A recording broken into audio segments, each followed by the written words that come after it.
Welcome everybody, I'm really happy you could join me today. We're going to be talking about a very important topic, and that is slurs. And it's such a simple topic, but one that I really notice in beginners sometimes is missed. One of the easiest things to get a handle on when learning an instrument is articulation. Stuff like speed and playing very fast, that'll come with time. But articulation is something that if you really learn it correctly, it will go a long way.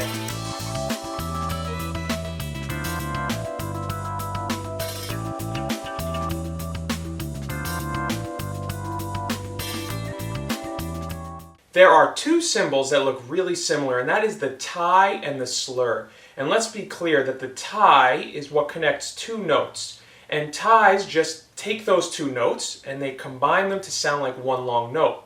I'm going to play you a few examples, and I'm really going to accent where the tongue needs to be used. And that's when we talk about articulation, how do we use air and the tongue to create space between notes?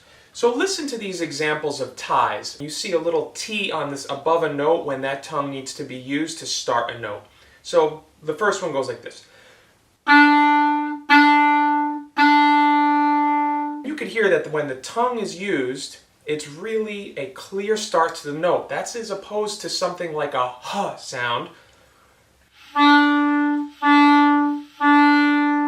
We don't like that, so we're always going to use the tongue. Now, if you look at the example, it says equals something. Now, this is why ties are different than slurs, because ties are just taking two notes and combining them. So two quarter notes you see here tied together really are just one half note. Sounds the same. And the next example is the same. When you're tying two quarter notes, you're equaling a half note. And if you look at the last example, you have four quarter notes all tied together for 4 beats in 4/4 time means a whole note. Just a quick note, if you look at the last example, ties only can connect two notes, and then you need another tie. But today we're talking about slurs, and slurs are different. Slurs attach multiple different notes, and they allow those notes to be played smoothly.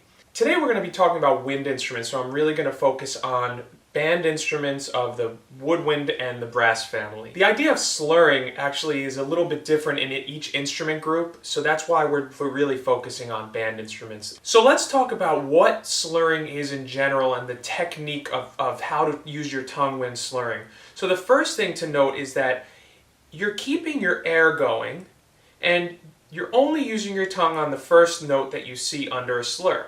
So if we're slurring 3 notes, I'm only using my tongue on the first note, and then I just change my fingers.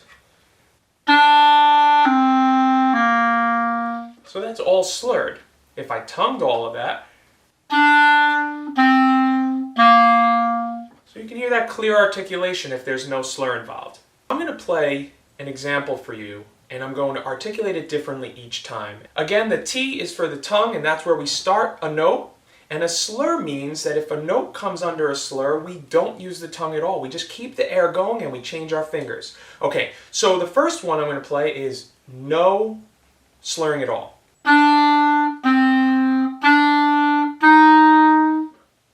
Now I'm going to play some examples that include slurs, and I want you to really carefully listen to where the tongue starts the note and watch each example on the screen and follow along with me.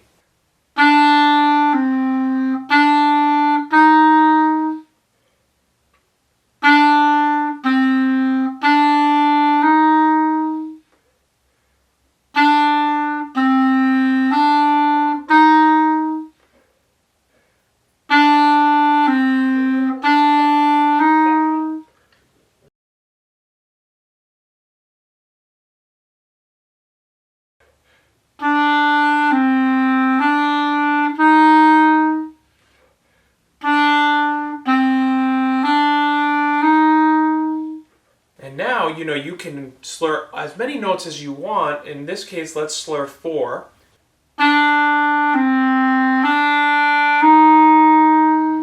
So in that example, you can hear that I don't use my tongue on anything but the first note. So I really hope you got something out of what we talked about today. If you liked what you saw, click the like button below and subscribe to my channel. Thanks again.